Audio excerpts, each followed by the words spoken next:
ఎందుకంటే మన చేతికి ఇవ్వబడిన గ్రంథం అంత గొప్పది. మాట్లాడుతూ మాట్లాడుతూ ఇంకేమంటున్నాడు చూడండి. ఇక్కడ నా ముందు ఒక 2 నీళ్ల కుండలు ఉన్నాయి. ఈ 2 కుండలు కూడా నీళ్లతో నిండి ఉన్నాయి. ఒక కుండలో ఉన్నటువంటి నీళ్లు మాత్రము పరిశుద్ధంగా ఉన్నాయి. రెండో కుండలో ఉన్నటువంటి నీళ్ల యొక్క పరిశుద్ధతకు భంగం కలిగింది, అపరిశుద్ధంగా మారిపోయాయి. ఇప్పుడు మీరు నీళ్లు తాగాలనుకుంటున్నారు. ఏ కుండలో ఉన్న నీళ్లు మీరు తాగుతారు? పరిశుద్ధంగా ఉన్నటువంటి నీళ్లు ఉన్నటువంటి కుండలో నీళ్లు తాగుతారా? పరిశుద్ధత భంగం కలిగినటువంటి కుండలో నీళ్లు తాగుతారా? మీరే నిర్ణయించుకోవాలి. ప్రభునందు ప్రియమైన దేవుని పిల్లలారా, 2 కుండలను చూపిస్తున్నాడు. 2 కుండల్లో నీళ్లు ఉన్నాయట.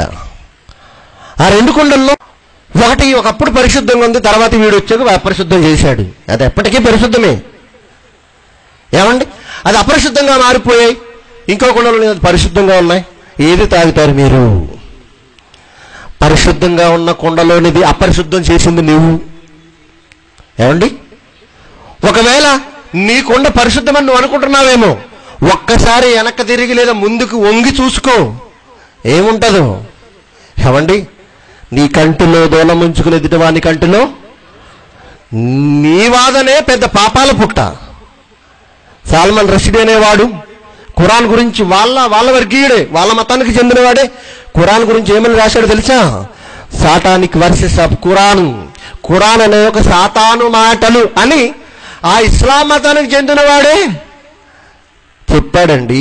ఈ రోజుకి అతని మాటలకు సమాధానం చెప్పలేక అతని తల తీసేయాలని లక్షలు కోట్ల రూపాయలు ప్రకటించుకున్నారు చేతగాని వారిలా. సబ్జెక్ట్ ఉంటే చేతనైతే సాతాను మాటలు కాదని నిరూపించుకోవాలి ఖురాన్ని. వాళ్ళు ఏమని చెప్పుకుంటారు మాకెందుకండి, మనకెందుకు చెప్పండి? సాతాను మాటలు లేదా అతని మాటలు మనకు అనవసరం.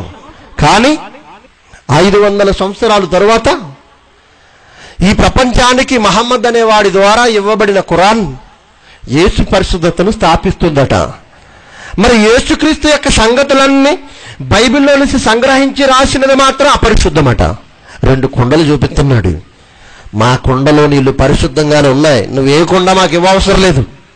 మీరేమన్నా వేరొక కుండ కావాలని ఏమైనా ఆలోచించారా? ఏమంటే ప్రపంచంలో 6 నెలల మీద ఏ క్రైస్తవుడైతే ఏ ప్రాంతంలో అయితే ఉన్నాడో, ఎన్ని సంఘాలున్నా, ఎన్ని సంస్థలున్నా, ఎన్ని వర్గాలున్నా క్రైస్తవ్యంలో యేసుక్రీస్తును కానీ బైబిలును కానీ ఇది తప్పు సాతాను మాటలని ఏ క్రైస్తవుడు ఎక్కడ చెప్పడండి.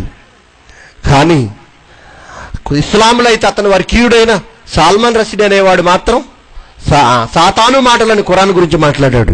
ఇలాగ ఏ క్రైస్తవుడు మాట్లాడు. అది బైబిల్కున్న గొప్పతనం.